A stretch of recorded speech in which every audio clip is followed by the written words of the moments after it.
Bismillahirrahmanirrahim. Assalamualaikum warahmatullahi wabarakatuh. Alhamdulillah, wassalatu wassalamu ala rasulillah wa ala alihi wa ashabihi wa man tabi'ahu bi ihsani ila yaumiddin. Amma ba'du. Para hadirin, hadirat, kaum muslimin, muslimat dan muslim yang belum disunat yang kami muliakan karena Allah Subhanahu wa taala. Pada kesempatan yang berbahagia ini kita kembali lagi berjumpa tentunya karena Allah untuk mengencim kegiatan kita merugi dengan kerugian yang berkepanjangan.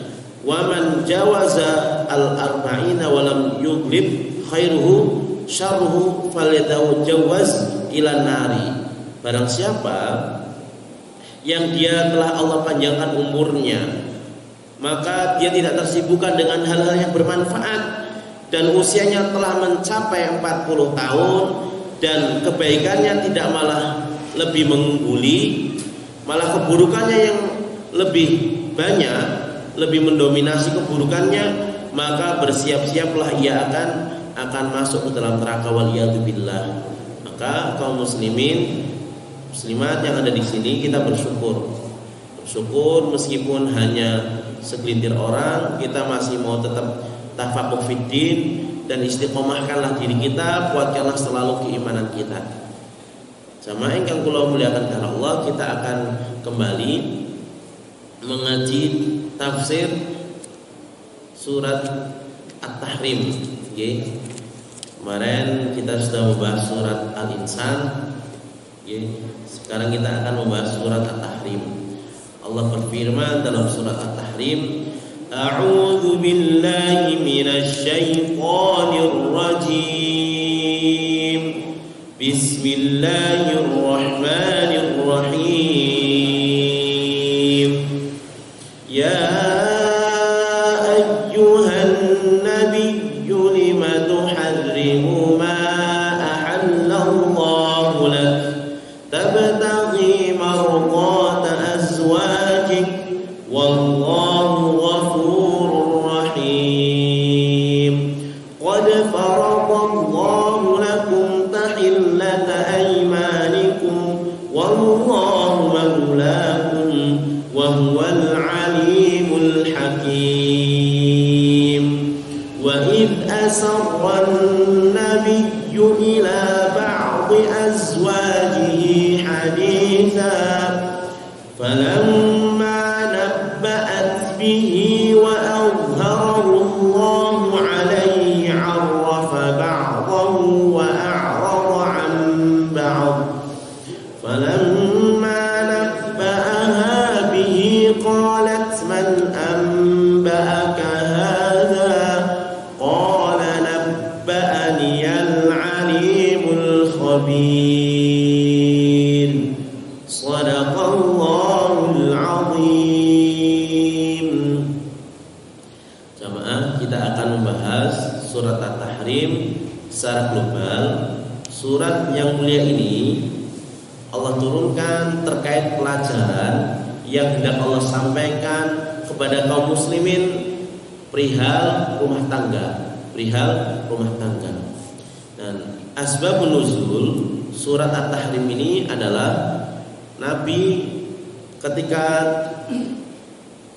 bersama salah satu istrinya, kemudian ada seorang istri yang bernama Hafsah dan Aisyah.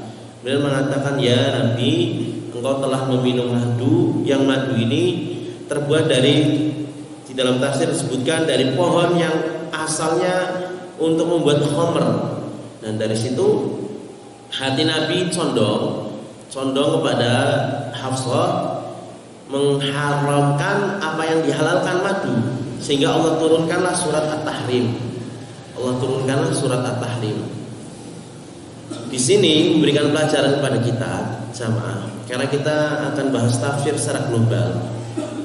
Ketika Allah mengatakan ya ayyuhan nabiyyu, wahai Nabi sallallahu alaihi wasallam, kenapa engkau mengharamkan lima tuharrimu ma ahallallahu lak, mengharamkan apa yang Allah halalkan bagimu, tabtaghi mardata azwajik, demi memuaskan hati istrimu. Di sini jamaah yang kami muliakan karena Allah memberikan pelajaran kepada kita, as-sabru fil usrah yurisu al-jannah. Bersabar di dalam berkeluarga itu mewarisi surganya Allah Subhanahu wa taala. Panjenengan sebagai suami bersabar dengan kekurangan, keburukan istri panjenengan itu akan mewariskan surga. Seorang istri bersabar dengan kekurangan suami akan mewariskan surga baginya. Seorang anak pula bersabar terhadap kekurangan kedua orang tuanya, itu pula akan mewariskan surga. Lihatlah hadis Rasulullah SAW pernah bersabda, man sabara ala su'in khuluqi imra'atihi a'tahu Allahul al-ajra mithlu ma a'ta Ayyub ala balaihi. Rasulullah bersabda sallallahu alaihi wasallam, barang siapa yang bersabar terhadap buruknya akhlak istrinya, Allah akan memberikan kepadanya pahala seperti pahala Nabi Ayyub.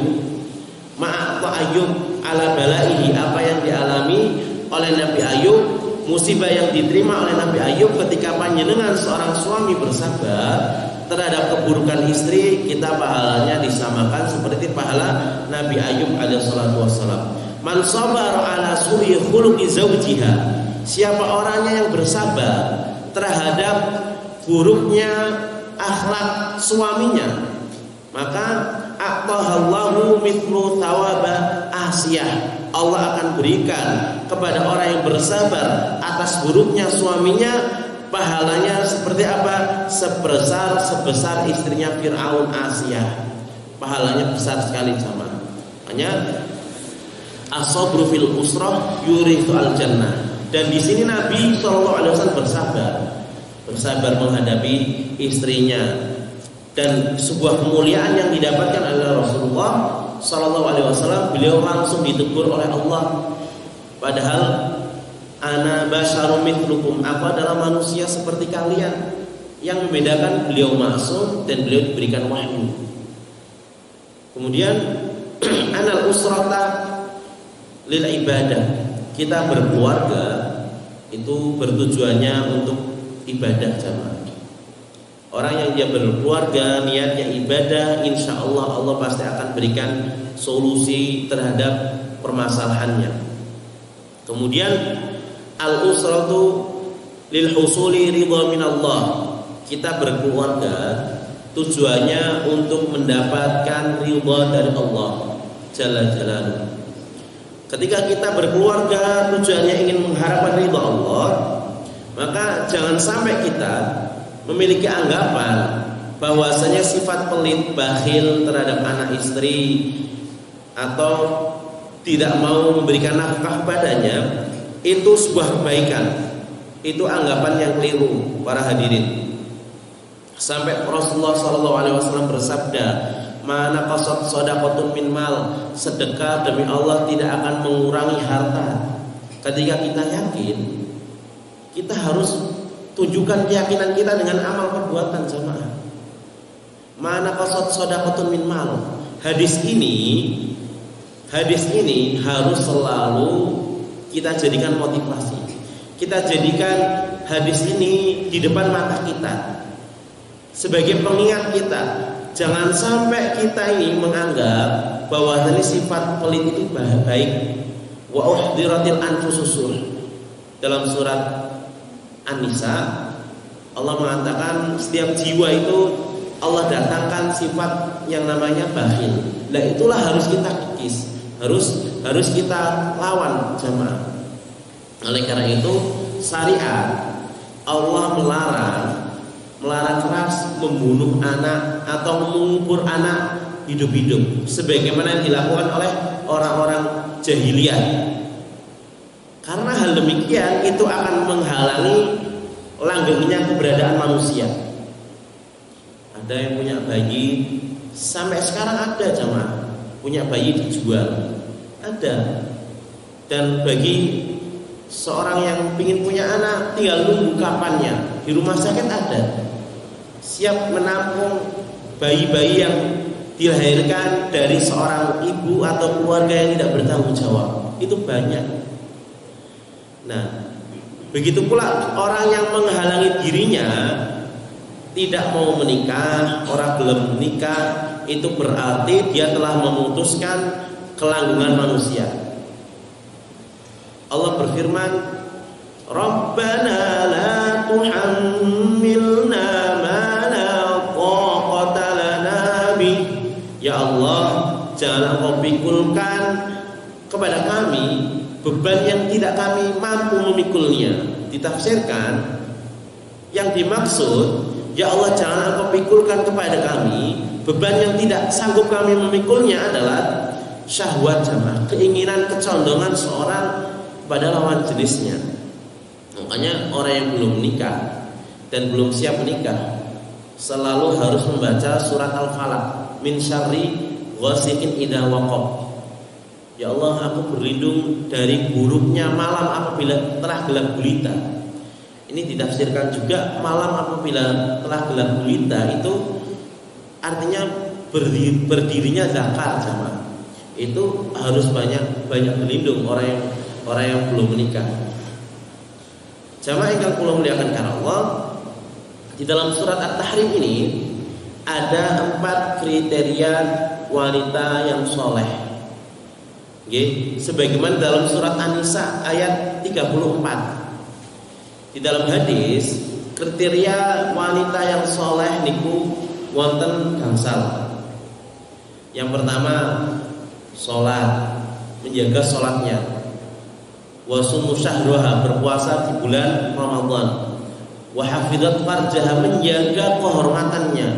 Wa ta'at zaujaha, yang keempat adalah taat kepada suaminya. Yang ini yang perlu digarisbawahi, tidak semua wanita yang dia soleh itu taat pada suaminya. Tidak semua jamaah. Dan memiliki kata ibu-ibu sholatnya segep, puasane ya ora pernah kelewat, menjaga kehormatannya. Tapi yang susah, yang tidak semua mudah dilakukan oleh wanita adalah dia taat kepada suaminya. Jangan sampai wanita-wanita yang ada di sini yang masih memiliki suami yang dia durhaka kepada suaminya.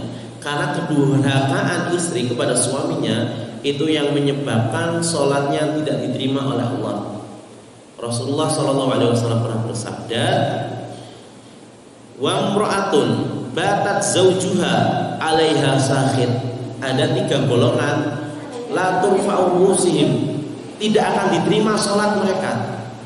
Di antaranya adalah seorang istri yang dia tidur sedangkan suaminya tidak ridho, suaminya masih menyimpan jengkel. Kemudian yang kedua, wa imamun qaumin wa hum lahu karihun. Seorang imam akan tetapi kaumnya ini benci, tidak mau diimami dirinya. Dia tetap ngeyel jadi imam. Bacaane tidak tajwid, tidak bertajwid, orang genah dirungokkan genah rasane salah-salah. Atau dia nyelonong bukan pada tempatnya. Ada imam rawatibnya, dia malah nyelonong padahal dia bukan penduduk situ, maksakan diri ingin menjadi imam. Kemudian yang ketiga adalah seorang yang bersaudara bermusuhan, saling bermusuhan. Nah, ketiga-tiga hal ini adalah sebuah kerugian akibat kejahilan. Salat tidak diterima seorang istri sementara suaminya dalam kondisi marah. Karena apa jamaah? Karena mungkin istri ini dikalahkan egonya. Dia ingin cari pembenaran dirinya sendiri. Meskipun seorang istri dia solehah, sholat malamnya tidak pernah ditinggalkan. Ditambah lagi dengan sholat sunnah sebelum subuh, ditambah lagi dengan sholat syuruk, ditambah lagi dengan sholat duha. Hak suaminya tidak ditunaikan. Di dalam 5 riwayat lainnya disebutkan meskipun dia wanita ini banyak sholatnya, yaitu sholat tahajud, kemudian ditambah lagi sholat syuruk, sholat duha, baru pulang ke rumah jam 7 jamaah. Suami ini harus semangat kerja. Suami ini dalam keadaan berangkat kerja, mau kaos kaki sing ji abang sing ji warnane biru, nggak keurus, kelamine si pada melekitun belum digosok, dia gatel-gatel. Kenapa? Karena celana dalamnya belum dicucikan, kemarin dipakai lagi, ya. Lah itu yang seperti itu dia sholatnya nggak diterima. Habis itu suaminya pulang kerja sore-sore, istrinya masih ke masjid, sholat berjamaah maghrib isya. Suaminya udah capek dalam keadaan tidur, akhirnya apa? Akhirnya suaminya murka. Wal iyadu billah. Jamaah yang kami muliakan karena Allah, posisi suami bagi istri bisa dibilang sebagai pengganti orang tua, sebagai pengganti orang tuanya yang berkewajiban untuk menafkahinya. Seorang suami memberikan nafkah sebagai pemimpin bagi istrinya, melindungi dan mendidiknya. Bila suami telah berperan baik menjaga istrinya, maka istri harus taat kepadanya, wajib taat kepadanya. Dan bahkan sampai Nabi pernah perumpamakan lau kuntu amiran li ahadin an yasjuda li ahadin la amartu al mar'ata ay yasjuda li zawjiha li idhamin sya'niha. Seandainya aku boleh untuk memerintahkan seseorang sujud kepada manusia, aku perintahkan seorang istri untuk sujud kepada suaminya, karena begitu besarnya hak seorang suami. Hadirin kang kula muliakan karena Allah, di dalam surat At-Tahrim ini ada ayat yang ke-6 yang berbunyi, wahai orang-orang yang beriman, jagalah dirimu dan keluargamu dari api neraka. Wa quduhan nas wal hijarah, yang bahan bakar neraka adalah manusia dan batu. Alaiha malaikatun, neraka penjaganya adalah malaikat yang hilabun syadidun, yang sangat keras dan sangat tegas. La ya'sunallaha ma amarahum, malaikat ini tidak pernah bermaksiat kepada Allah, karena memang al malaikatu jibilu li ta'ah, malaikat ini diciptakan mereka untuk taat, jemaah, tidak ada keinginan untuk berbuat maksiat. Dan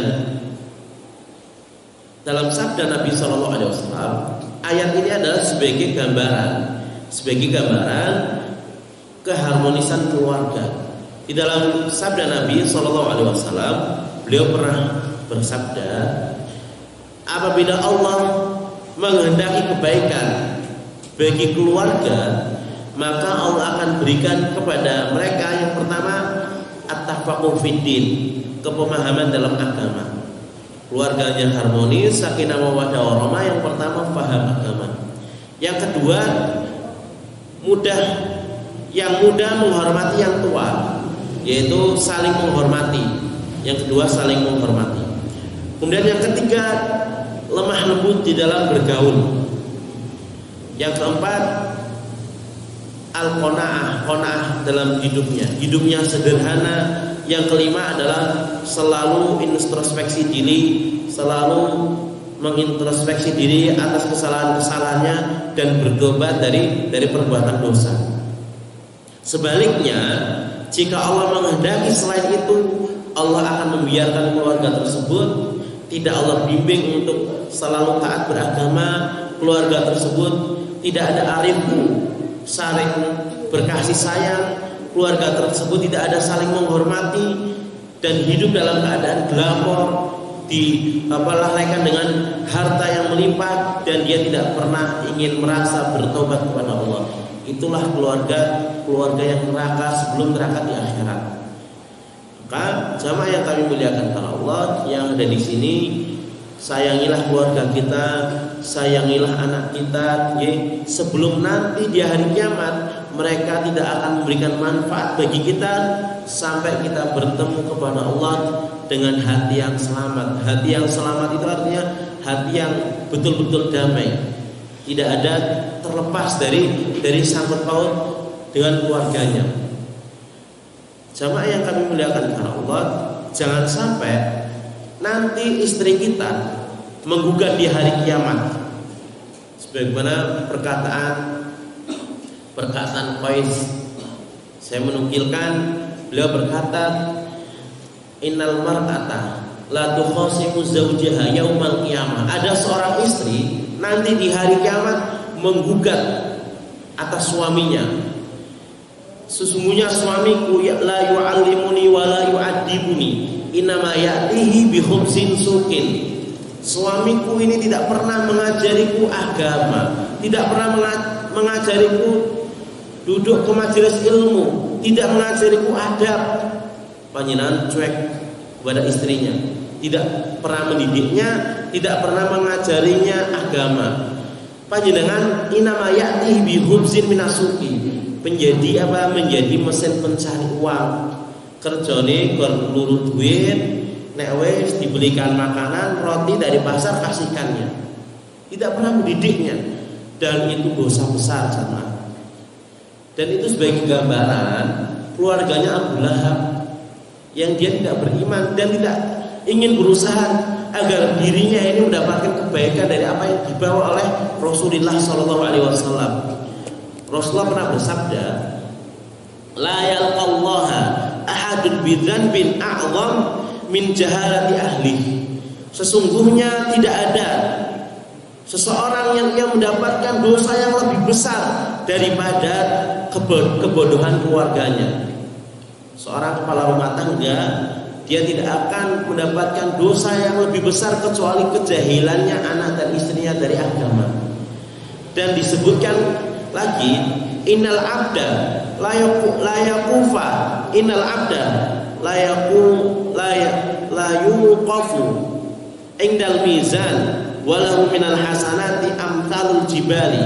Sesungguhnya seorang hamba akan berdiri di hadapan Allah, kemudian ia indal mizan, dia akan berhenti di timbangan pada hari kiamat, dan ia membawa kebaikan-kebaikan yang sangat banyak, bagaikan gunung kebaikannya. Lalu fayus'alu an ri'ayati a'ilatihi, kemudian dia ditanya ketika membawa kebaikan yang sangat banyak, kemudian dia ditanya tentang pertanggungjawabannya kepada keluarganya. Seorang suami ditanya tentang keadaan anak dan istrinya, seorang istri ditanya tentang keadaan anak-anaknya. Bagaimana anak-anakmu, sudah engkau didik belum? Wal qiyami bihim wa an malihi min aina tasabuhu, tentang tanggung jawabnya dari hartanya ia cari apakah halal atau haram. Wa fima anfaqahu hatta saya stagriku bitilkal mutalabati kullu a'malihi fala tabqalahu hasanah fatunadi al malaikata hadza aqala ayaluhu hasanatihi fid dunya wartaqinal yauma al yauma bi amalihi. Artinya para hadirin, ia ditanyakan tentang hartanya, dari mana ia mendapatkannya, kemudian apa yang ia keluarkan dari harta tersebut, hingga hilanglah semua amal kebaikannya karena semua tuntutan itu, dan yang tersisa darinya hanya satu amal baik. Dan malaikat menyeru, inilah yang dimakan keluarganya, yaitu kebaikan-kebaikan di dunia, maka pada hari ini ia tergadai dengan amal-amalnya. Jamaah yang kami muliakan karena Allah, inilah yang harus menjadi renungan bagi kita. Dan ada 5 faktor yang menjadikan rumah tangga kita diambang kehancuran. Kita jelaskan secara global karena ini jam 6.46 biar lebih selesai, biar lebih kita mencakup mendapatkan kebaikan dan selesai. Kita telah membahas secara global surat At-Tahrim. Ada 5 faktor keluarga yang diambang kehancuran.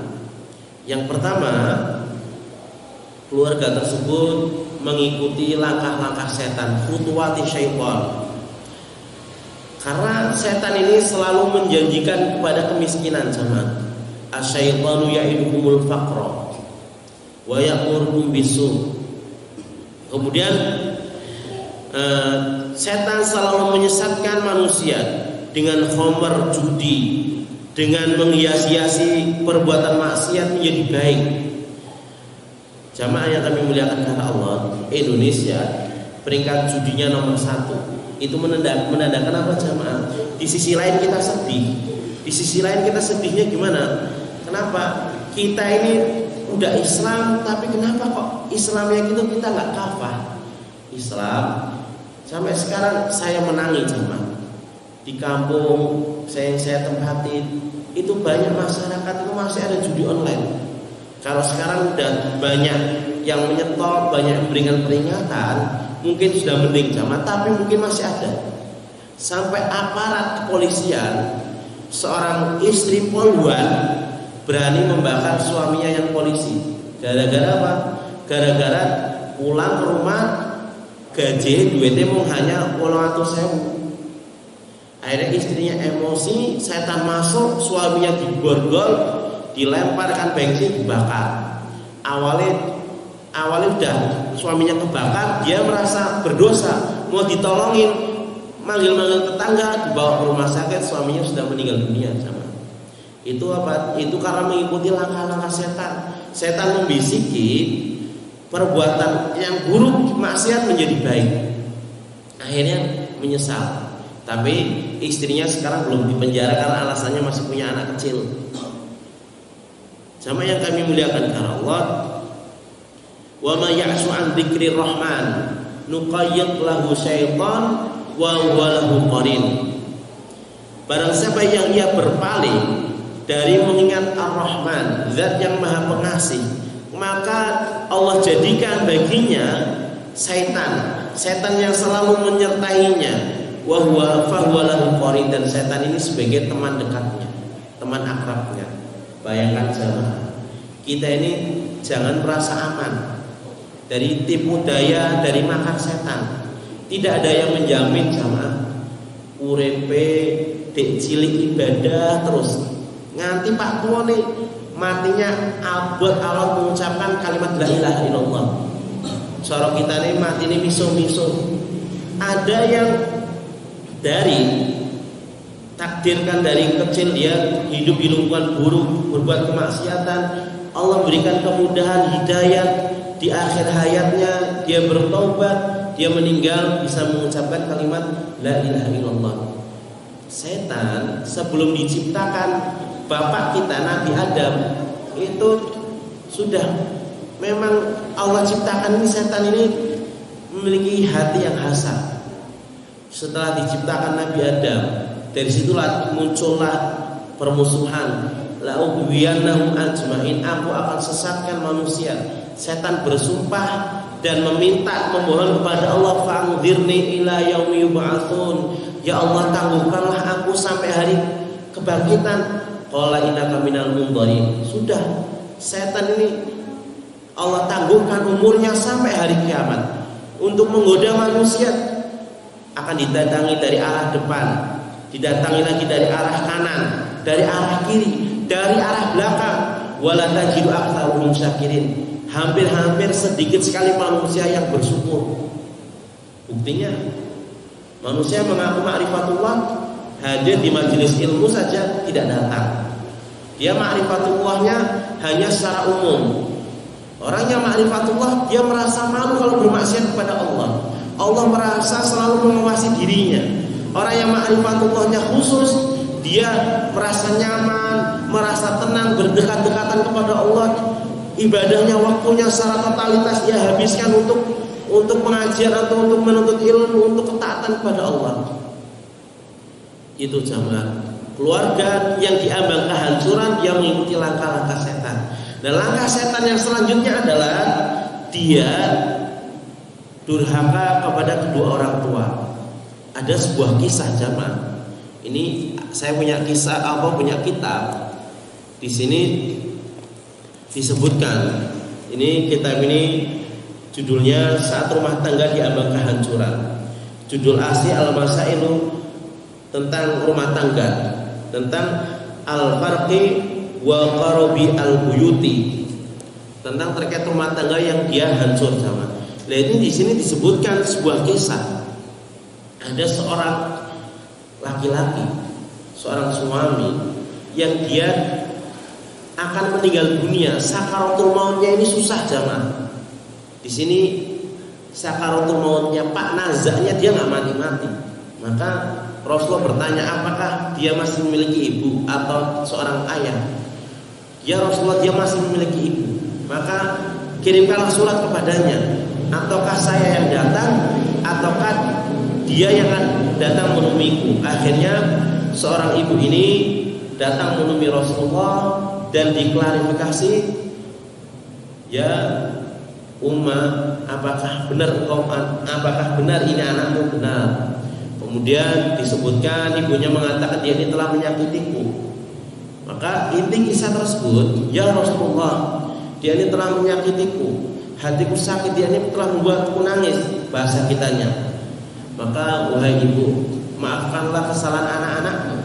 Kasihan dia, maafkanlah kesalahan anak-anakmu. Ini merupakan anakmu. Akhirnya seorang ibu ini memaafkan kesalahan anaknya dan anak ini meninggal dengan mudah. Dan rumah tangga yang diambang kehancuran adalah rumah tangga yang dia durhaka kepada kedua orang tuanya. Dan nanti kita ini semua akan merasakan semua. Hidup ini watilkal ayyam nudawiluha bainan nas. Buah hari-hari yang akan diputarkan. Sebentar lagi enggak terasa Rukman mungkin yang masih SD enggak terasa 10 tahun lagi udah besar, dia udah menjadi bapak. Ya, enggak terasa, itulah hari-hari yang Allah putarkan. Al-hayatu qasiratun jiddan. Kehidupan kita ini sangat pendek. Fala tuqsirha bil hammi. Maka janganlah kita perpendek dengan apa? Dengan rasa sedih, dengan rasa gelisah, gundah gulana. Hidup ini dinikmati. Ketika kita berumah tangga, maka nikmatilah ini sebuah kebaikan yang harus kita laksanakan dengan amanah. Dan jangan sampai kita durhaka kepada orang tua kita, semakin kita jamaah. Dan sebagai orang tua juga introspeksi. Melihat anaknya durhaka, mungkin ada sebab-sebab lain yang melatar belakangi anaknya kok bisa durhaka. Kenapa? Apakah orang tuanya perkataannya sering menusuk, menyakiti seorang anaknya, ataukah orang tuanya tidak bertanggung jawab? Dan inilah kita sama-sama saling menintrospeksi diri. Kemudian yang ketiga, rumah tangga yang berada di ambang kehancuran adalah seorang istri atau suami yang berinteraksi dengan riba jamaah. Dan kita kalau mengaku beriman, kita yakin saja jamaah, wa halallahu al-bai'a wa harrama riba. Allah halalkan jual beli dan haramkan riba. Ketika seorang suami memberikan istrinya dari nafkah hasil riba, maka fa'dhanu biharbin minallah. Allah akan menabuh genderang peperangan. Apakah kita mungkin menang melawan Allah? Karena kita melawan kodrat kita. Allah yang memberikan rezeki. Ketika kita yakin Allah ar-Razzaq, kita harus mengikuti aturan Allah. Ini yang halal, ini yang haram, kita harus jauhi. Dan panjenengan paham semua akibat buruknya yang dihasilkan dari riba. Sama yang kami muliakan karena Allah, panjenengan bisa menafsirkan sendiri. Saya bukan ahli fikih kontemporer, baik terkait bank syariah, bank konvensional, itu panjenengan bisa tahu cari sendiri. Istafti qalbak, minta fatwa kepada hatimu. Apa-apa yang tenang, hidup dengan kesederhanaan, tenang hidup dengan tanpa hutang, itulah Anda jalani. Anda jalani, insya Allah itu sebuah kemuliaan. Kemudian yang keempat, ini udah adzan belum? Mas 2 menit lagi. Yang keempat adalah yang terakhir, menuduh wanita baik-baik berbuat zina. Ini yang menjadikan ambang kehancuran rumah tangga. Tidak ada saling percaya, tidak ada saling menghormati antara suami istri. Jamaah yang kami muliakan karena Allah Subhanahu wa taala, nanti akhir ayat ini Allah memberikan permisalan. Daraballahu mathalan lil ladzina kafaru imra'atan nuh wa imra'atan Lut. Allah memberikan permisalan istrinya Nabi Nuh dan Nabi Lut. Istrinya Nabi padahal sama, tapi nggak mau beriman. Berarti gimana sama? Yang salah nabinya atau yang salah istrinya? Yang salah bukan nabinya. Nabinya hanya dia mengajak, dia merangkul istrinya, tapi memang Allah ingin memberikan pelajaran. Faedah dari ayat ini jamaah, begitu pentingnya peranan wanita dalam rumah tangga dan pengaruhnya di tengah masyarakat dan umat. Wanita meskipun madrasatun li auladiha, seorang ibu adalah sebuah sekolah bagi anak-anaknya. Makanya seorang suami atau calon suami itu penting sekali untuk mencari istri. Penting sekali untuk mencari calon istri. Sama yang kami muliakan karena Allah Subhanahu wa taala, nikahilah perempuan yang dia baik agamanya. Kenapa? Karena perempuan yang baik agamanya itu nilainya 1, sedangkan kecantikan ditambah lagi nilainya 0 sehingga 10.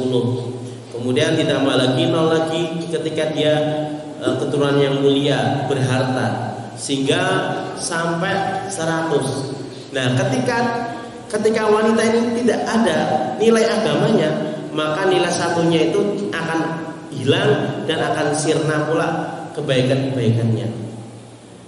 Jamaah yang kami muliakan karena Allah Subhanahu wa taala, keluarga kita ini harus berevisi surga. Udah selesai, udah waktu adzan, okay.